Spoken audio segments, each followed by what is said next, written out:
Hello everyone, you are watching ultra classes. आज हम लोग some basic concepts of chemistry का पार्ट 3 लेके आए हैं। ठीक है, आज हम लोग मेनली पढ़ने वाले हैं कि मास नंबर और एटॉमिक मास में अंतर क्या होता है। मेनली अंतर क्या होता है, आपको अगर इसको अच्छे से समझना है ना तो आप लोग लास्ट लेक्चर इसका देख के आइएगा, जरा पार्ट 2 देख लीजिए इसका, जो एटोमिसिटी में कराया गया है। चलो स्टार्ट करते हैं। लास्ट क्लास में बेटा हमने डिस्कस किया था रिप्रेजेंटेशन, है ना। थोड़ा समराइज कर लेते हैं, उसके बाद स्टार्ट करेंगे अपना। जैसे रिप्रेजेंटेशन में हमें बताया गया था, क्या बताया गया था, खुद सोचो कि अगर कोई भी एलिमेंट है तो उसको रिप्रेजेंट कैसे करते हैं। जैसे हमारा एक्स है, एक्स हमारा सिंबल है किसी भी एलिमेंट का, तो हम करते क्या है, नीचे जेड लिखते हैं, ऊपर लिखते हैं ए। ठीक है, हमने ये भी बताया था लास्ट क्लास में कि इसको रिप्रेजेंट करने के बहुत सारे तरीके होते हैं, है ना। तो आज हम लोग सिर्फ इसी पे काम करते हैं। देखो A4 क्या होता है बेटा, मास नंबर। याद रखना, इसमें बच्चे कंफ्यूज होते हैं ना कि ये एटॉमिक मास बोल देते हैं, बट ये एटॉमिक मास नहीं होता। आज हम लोग इसी बात को क्लैरिफाई करने वाले हैं कि एटॉमिक मास और मास नंबर में एग्जैक्टली अंतर क्या होता है यार, और देखने में तो वैल्यू सेम लगती है। आज हम लोग सिर्फ इसी पर काम करने वाले हैं। तो याद रखना, A is not atomic mass, A is a mass number. चलो बढ़िया। और जेड तो हम सब जानते ही हैं, जेड हमारा क्या होता है, एटॉमिक नंबर, है ना। अब चलो अपना डिस्कशन मास नंबर से शुरू करते हैं कि भैया आपने बोला कि जो ये ए है ये एटॉमिक मास नहीं है, ये मास नंबर है। अब सवाल ये उठता, भैया फिर मास नंबर होता क्या है, हम तो जानते ही नहीं। तो देखिए भैया जी, चलिए मास नंबर के बारे में कुछ बातें जानी जाए। ध्यान से देखिएगा, मास नंबर, पहली बात मास नंबर के बारे में कि ये एक नंबर है, नाम से ही पता चला इट इज अ नंबर ना। और नंबर की बताओ यूनिट क्या होती है यार, नंबर की कोई यूनिट होती है क्या, कोई यूनिट नहीं होती। तो मतलब पहली बात मैं बोल सकता हूं इट इज अ यूनिटलेस, ये एक यूनिटलेस क्वांटिटी है। ठीक है, हाँ मुझे पता है अभी तुम्हारे सबके मन में एक ही सवाल उमड़ रहा होगा, भर भर के आ रहा होगा सवाल कि एटॉमिक मास और मास नंबर में अंतर क्या होता है ना। आपको इस लेक्चर के लास्ट तक इसका आंसर मिल जाएगा, एकदम क्रिस्टल क्लियर होगा। अभी बस फोकस कीजिए यहाँ पे। ठीक है, देखो it is a unitless quantity. दूसरा, मास नंबर क्या होता है, mass number is equal to होता है बेटा नंबर ऑफ न्यूक्लियॉन्स। न्यूक्लियॉन्स, अब बोलो भैया ये तो समझ आ गया मास नंबर न्यूक्लियॉन्स होता है, लेकिन अब एक नया टर्म आ गया न्यूक्लियॉन्स। अब ये न्यूक्लियॉन्स क्या होता है, देखो जो न्यूक्लियॉन्स होता है ना बेटा, nucleons is equal to number of proton plus number of neutron होता है। याद रखना, न्यूक्लियॉन्स क्या होता है, number of proton plus number of neutron. यहाँ तक देख लो, यहाँ तक अगर किसी को कोई भी दिक्कत है तो आप इजीली देख सकते हैं इसमें। मेरे ख्याल से यहाँ पे कोई भी दिक्कत आपको नहीं होनी चाहिए। क्लियर है, न्यूक्लियॉन्स क्या होता है, नंबर ऑफ प्रोटॉन और नंबर ऑफ न्यूट्रॉन का सम होता है। Let's take an example. जैसे कि मान लो आपने एग्जांपल लिया है किसका, ऑक्सीजन का। ठीक है, आप सबको पता है भैया ऑक्सीजन जो होता है इसका एटॉमिक नंबर होता है 8। ठीक है, अगर 8 हो गया तो इसमें नंबर ऑफ प्रोटॉन कितने होंगे, भैया सबको पता है जितने इलेक्ट्रॉन होते हैं उतने प्रोटॉन होता है, उतना ही एटॉमिक नंबर होता है न्यूट्रल स्टेट में, है ना। तो नंबर ऑफ प्रोटॉन कितने हो गए, 8 हो गए। और इसमें नंबर ऑफ न्यूट्रॉन भी बेटा आपके 8 होते हैं, नंबर ऑफ न्यूट्रॉन भी 8 होते हैं। इस वजह से इसमें न्यूक्लियॉन्स कितने हो गए, खुद सोचो खुद सोचो, न्यूक्लियॉन्स हो गए इसमें हमारे कितने, 16। क्लियर हुआ कि नहीं हुआ, सिंपल सी बात है, प्रोटॉन और न्यूट्रॉन दोनों का जो नंबर है उनको आप जोड़ दीजिए, जो टोटल आएगा वही आपका नंबर ऑफ न्यूक्लियॉन्स होता है और वही आपका मास नंबर के बराबर होता है। समझ आया कि नहीं आया, क्लियर हुआ कि नहीं, होपफुली क्लियर आपको हो गया होगा अच्छे से, है ना। आप लोग देख लीजिए, इसका स्क्रीनशॉट लेना तो ले लीजिए, आपको बस 2 सेकेंड्स टाइम है आपके पास, 2 1 0। चलो स्टार्ट करते हैं। अब देखो बेटा, अब अपना अगला टारगेट है मास निकालना, मास को कैलकुलेट करते हैं। ठीक है, कि हम सब ने फॉर्मूले तो बहुत बहुत पढ़ रखे हैं, जरा उनको फील किया जाए। ध्यान से देखिएगा, इरेज कर रहे हैं इसको हम। ठीक है, देखो अभी इसी मास नंबर पे भी हम वापस आएंगे। ठीक है, तो ध्यान से देखिएगा कि हम लोग, अब सबसे पहली बात तो एक सिंपल सा फॉर्मूला आप लोग को पता होना चाहिए, छोटी क्लास में पढ़ाया जाता है। नंबर ऑफ न्यूट्रॉन निकालने का फॉर्मूला क्या होता है, कोई बता सकता है, जल्दी बोलो जल्दी बोलो, जिनको आता होगा मन में आ गया होगा, जिनके नहीं आया वो देखो, ए माइनस जेड होता है। मैं यहाँ पे फिर से क्लैरिफाई कर दूं, A is what, mass number, not atomic mass, ध्यान रखिएगा। जेड क्या होता है हमारा बेटा, जेड होता है एटॉमिक नंबर, क्योंकि, और यहाँ से भी आप पता लगा सकते हो, कॉमन सेंस लाओ। देखो मैं आपको एकदम लॉजिकल बात बताता हूँ जो आप लोगों ने बचपन से कभी सोचा ही नहीं। पता है क्या, एक बात बताओ, ए माइनस जेड, आप लोग बचपन से मानते आ रहे हो भैया ये तो एटॉमिक मास है, हम तो यही एज्यूम करके आ रहे हैं, और जेड हमारा एटॉमिक नंबर है, यही सोचते आ रहे हो ना बचपन से। चलो एक सवाल का जवाब देना जरा, बचपन में पढ़ाया गया 2x माइनस वाई होता हो कितना होगा, x में से y माइनस हो जाएगा, हो जाएगा तो बता दो। कभी नहीं हो सकता ना, क्योंकि माइनस होने के लिए सेम क्वांटिटी चाहिए होती है। तो बेटा एक बात बताओ, मास में से नंबर कैसे माइनस कर दोगे आप, मास में से नंबर माइनस कर सकते हो क्या, नहीं। मन में आ रहा हो कि इतना लॉजिकल बात हमारे दिमाग में क्यों नहीं आई, समझ आया कि नहीं आया बेटा। तो इससे प्रूफ भी हो जाता है देखो कि ये मास नंबर ही होना चाहिए। चलिए ठीक है, बहुत बढ़िया बात है, लेट्स मूव करते हैं आगे, है ना। तो देखो अब हमारा टारगेट क्या है, एक एटम का मास निकालना, एक एटम का, यहां से आपको फील होने वाला है, केमिस्ट्री देखना। Our next target mass of one atom, ठीक है। इसमें हम कोई भी बहुत बड़ी रॉकेट साइंस नहीं लगाएंगे, मैं सिर्फ आपके मुंह से निकलवा दूंगा ये फॉर्मूला, ठीक है। बट जस्ट आप मन में रिमाइंड करते रहिएगा जो हम बोले। मास ऑफ वन एटम, आप बताइए एक एटम जो आपने 9th में ऐसा वाला पढ़ा था, इस एटम में क्या क्या होता है। अब आप बोलोगे भैया इलेक्ट्रॉन होता है, प्रोटॉन होता है, न्यूट्रॉन होता है, यही होता है। इलेक्ट्रॉन इसके चारों तरफ चक्कर काटता है, और न्यूक्लियस के अंदर क्या होता है, प्रोटॉन प्लस न्यूट्रॉन होता है। चलो ठीक है भैया, इसमें कौन सी बड़ी बात है, हाँ? देखो अब इसी से हम बेटा मास निकाल लेंगे, हम निकाल लें मास ऑफ वन एटम। अब तुम बताओ कि अगर मुझे इसका मास निकालना है तो इसके अंदर सिर्फ इलेक्ट्रॉन, प्रोटॉन और न्यूट्रॉन ही तो है। तो हम एक काम करें, अगर इलेक्ट्रॉन का मास, प्रोटॉन का मास, न्यूट्रॉन का मास अगर मैं तीनों को जोड़ दूं तो क्या मेरा एटम का मास आ जाएगा, डेफिनेटली आ जाएगा। चलो बढ़िया बात है। तो मास ऑफ वन एटम को मैं क्या लिख सकता हूं, ध्यान से देखना, mass of proton plus mass of electron plus mass of neutron. आ जाएगा कि नहीं आ जाएगा, यहां तक किसी को कोई दिक्कत है तो बताओ। इफ यू हैव एनी दिक्कत then you can tell me, बोलो बोलो बोलो बोलो बोलो, कोई दिक्कत नहीं, चलो बढ़िया। बट यहीं पे अगर मुझे टोटल मास निकालना है, ध्यान से देखना बेटा, यहाँ पे थोड़ा सा मैं चेंज कर रहा हूँ, टोटल मास निकालना है तो बेटा एक बात बताओ, एक एटम में हो सकता है वो ऑक्सीजन का एटम हो सकता है वो सोडियम का एटम हो, तो एटम में प्रोटॉन कितने होंगे भैया, जितना एटॉमिक नंबर होगा, जाहिर सी बात है, जैसे ऑक्सीजन का एटॉमिक नंबर 8 होता है तो उसके अंदर प्रोटॉन कितने हैं, 8 ही होंगे। इज दैट क्लियर और नॉट। चलो भैया ये बात तो आपकी समझ आ गई।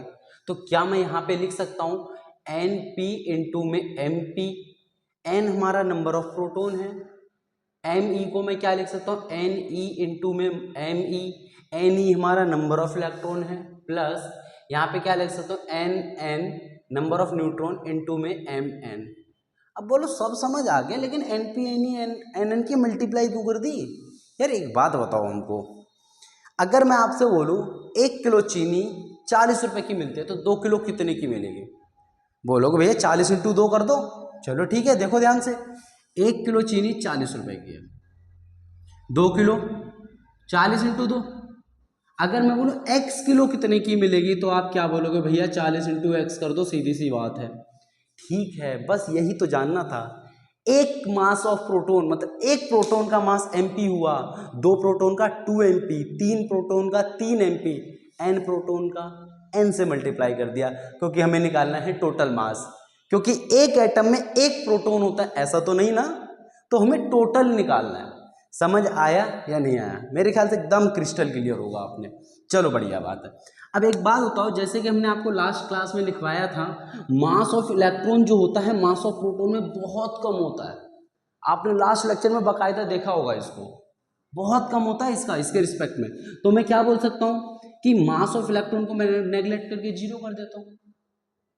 ठीक है, अगर मैंने इसे 0 करा तो बचा क्या, देखना ध्यान से, N P M P plus, small से ही लिख ले रहा हूँ बेटा मैं, इसको भी यहाँ पे स्मॉल से ही लिख दूँ क्या, स्मॉल से ही लिख दो, N P plus N N into में Mn, क्योंकि अगर ये 0 हुआ तो 0 इंटू एन भी तो क्या हो गया बेटा 0 हो गया।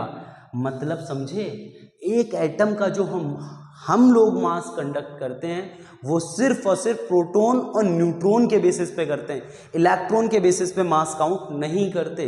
क्यों नहीं करते? क्योंकि इलेक्ट्रॉन का मास प्रोटॉन के रिस्पेक्ट में बहुत कम होता है। Is that clear? चलो बहुत बढ़िया बात है।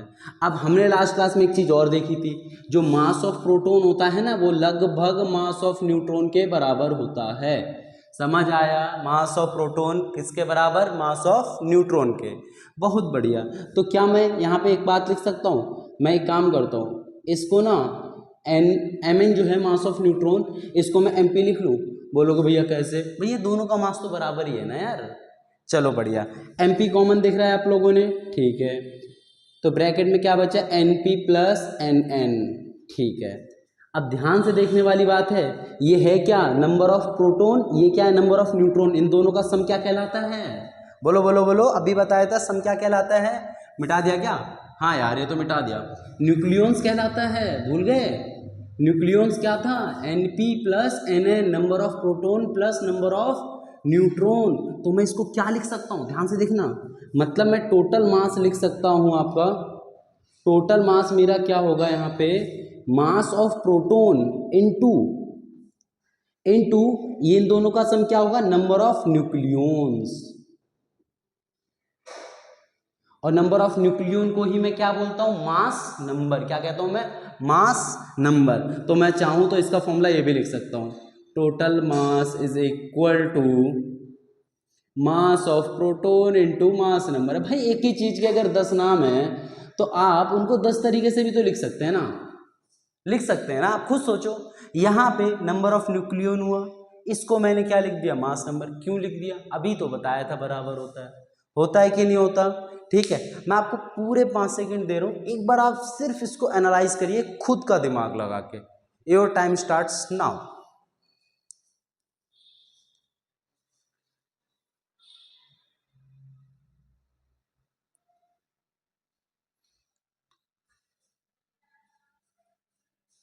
होपफुली आप सबने एनालाइज कर लिया होगा।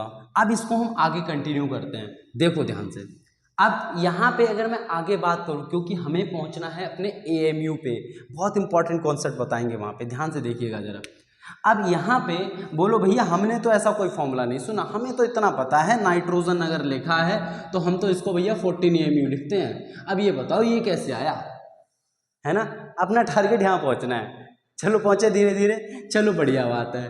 देखो ध्यान से बेटा, इंपॉर्टेंट बात UCH करके लिखना है आप लोगों ने। ये UCH मतलब तो सब जानते हो ना, very important point, ultra classes है का।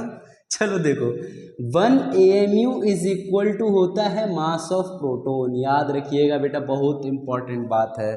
1 AMU is equal to mass of proton.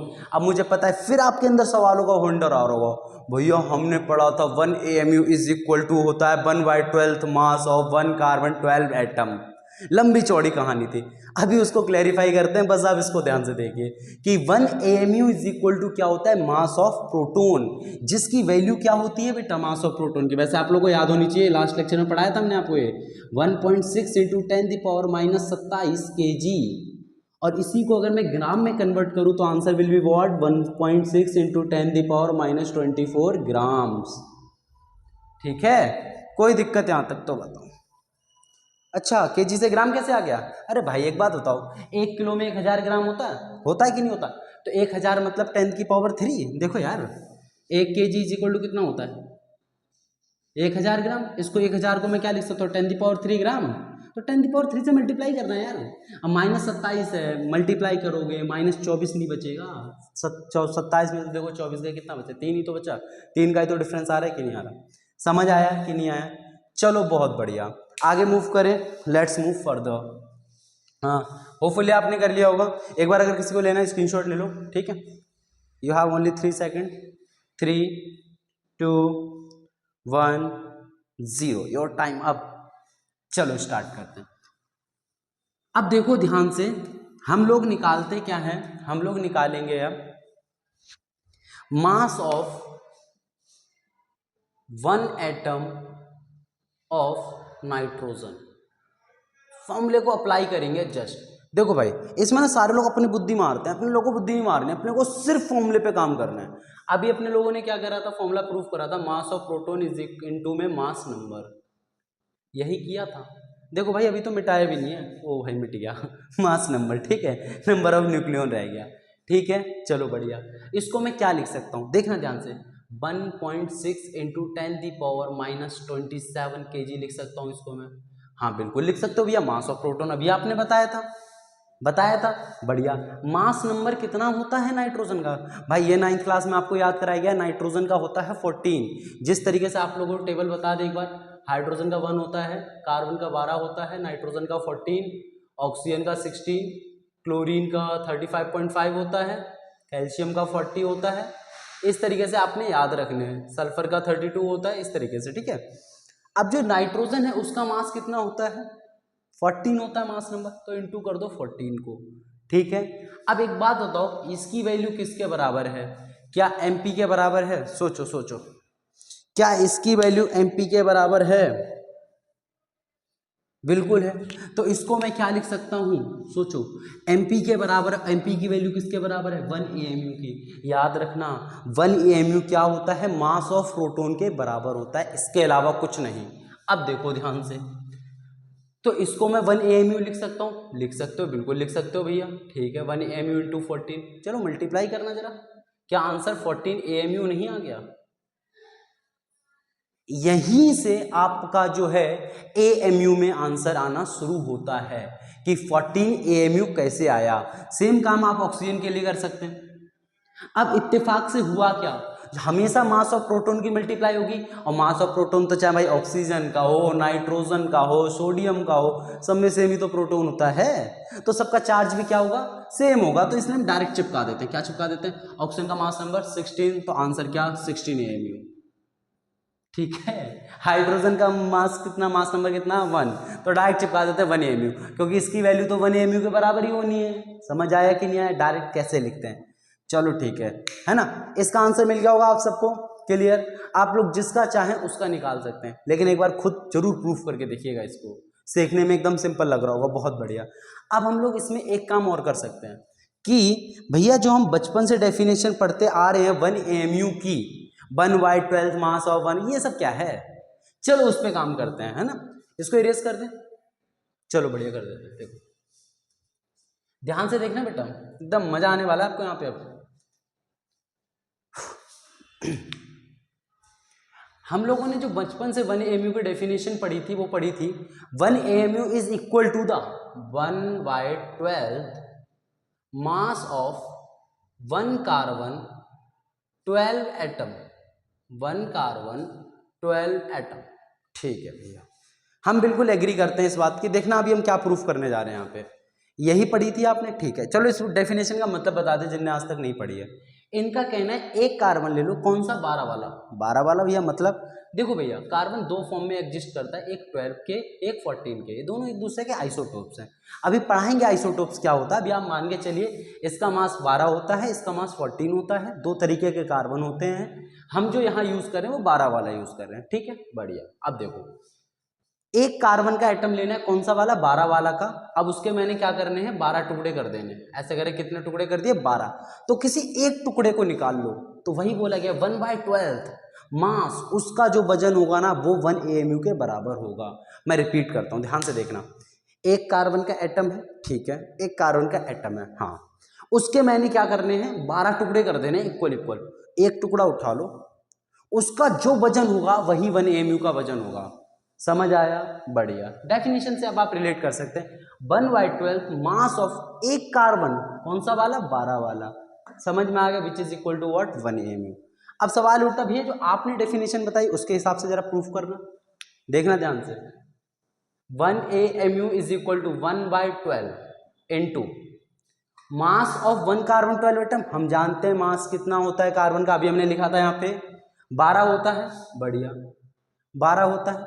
लेकिन हम तो क्या जानते हैं बेटा, हम तो फॉर्मूला जानते हैं, मास ऑफ प्रोटॉन इनटू में क्या होता है, मास नंबर होता है, किसी भी चीज का मास निकालने का फॉर्मूला अभी बताया था, बढ़िया।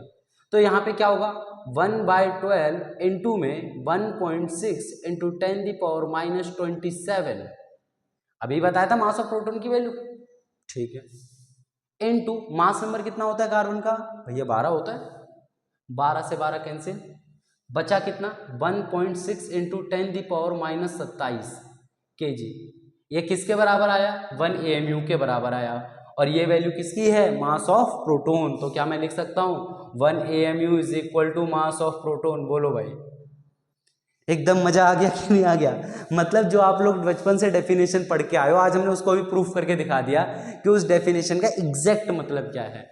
तो आप चाहें इस तरीके से प्रूफ कर लें चाहे इस तरीके से 1 AMU पढ़ लें, दोनों का मतलब इक्विवेलेंट है। यहां तक देख लो, अगर कोई दिक्कत है तो आप एक बार इसको खुद भी एनालाइज करो, एकदम देखो एक एक स्टेप। मैं आपको 3 सेकेंड देता हूं, ध्यान से देखिए।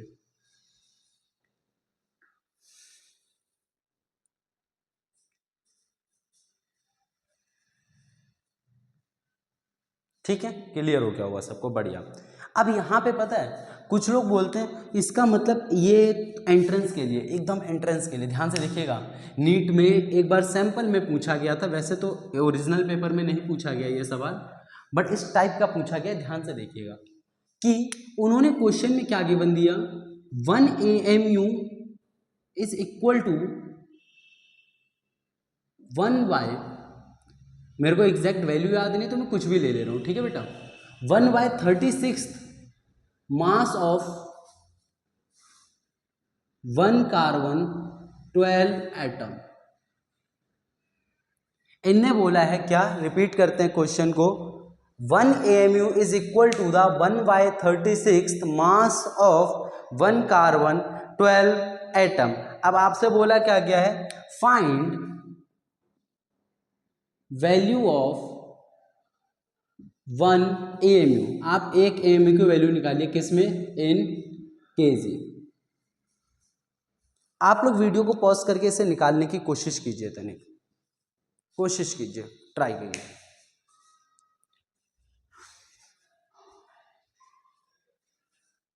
डन, चलो हम कराते हैं इसे सॉल्व।